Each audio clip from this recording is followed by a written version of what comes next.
Hai kawan-kawan, nama saya Ayab daripada JB Outward. So hari ni kita nak cerita punya topik adalah gaji.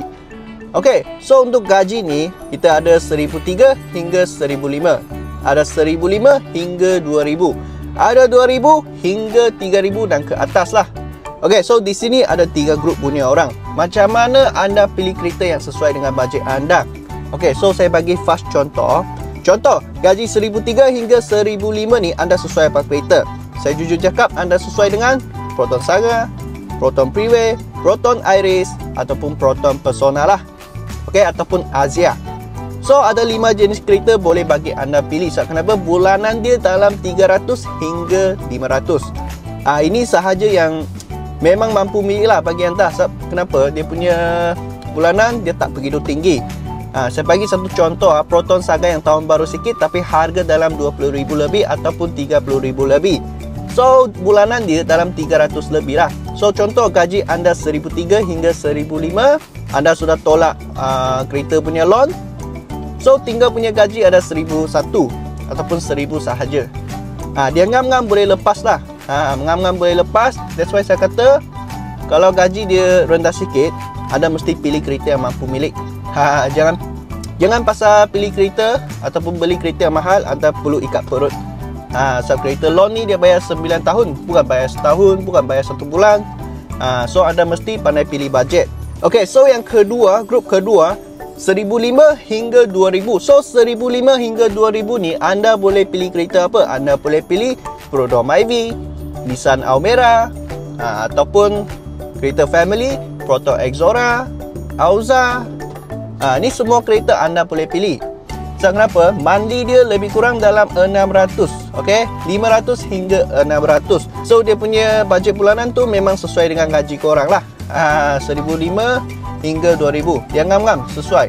Kalau anda gaji 2,000 hingga 3,000, anda boleh pilih kereta yang mahal sikit. Okay, contoh Honda City, Toyota Vios, ataupun Activa, HRV. Itu dia ngam-ngam boleh lepas. Bulanan dia dalam 600 hingga 800. Macam Honda City bulanan dah 800 lah. Kalau macam Toyota Vios tahun lama sikit dalam 2014 ataupun tahun 2016, dia punya monthly pun tinggi sikit dah 800. So pilih kereta ni jangan sampai anda perlu ikat perut untuk bayar kereta tu. Sebab kenapa? Loan kereta ni dia 9 tahun kawan-kawan. Orang kata bayar setahun settle, dia 9 tahun kawan-kawan. So bagi akulah, untuk orang muda sekarang, kalau gaji orang tak tinggi sangat 1,003 hingga 1,005 ni, anda boleh pilih kereta yang sesuai dengan bajet anda dulu. Bila next time dah stable, gaji dah naik, ada rezeki lebih, barulah anda pilih kereta yang anda memang minat lah. Macam City, Civic ke. Buat masa sekarang ni, pilih kereta yang boleh pakai dulu. Okay, yang boleh jaga maintenance, yang boleh isi minyak. Ini yang paling penting punya. Lepas tu insurans lagi. Walaupun insurans sekali bayar, setahun bayar sekali ya, tapi sakit juga kawan-kawan. Contoh Activa, setahun kalau beli kereta dengan kita, setahun mungkin insurans dalam 2,000 lebih. Okay, contoh lah 2,000 lebih. So dalam setahun ni anda tak ada simpan duit. Pakai sahaja. So bila sampai masa nak bayar insurans tu tak dapat. Sakit juga. So yang saya boleh bagi punya advice kawan-kawan, pilih kereta yang anda rasa mampu milik, anda rasa boleh bayar, anda rasa anda memang boleh cover dia bila dia ada masalah. Maintenance lah. Saya punya maksud tu maintenance. So itu sahaja kawan-kawan.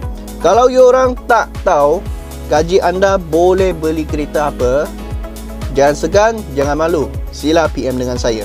Dan jangan lupa, nak cari used car yang berkualiti, mestilah datang ke JB Outward. Kita jumpa next review.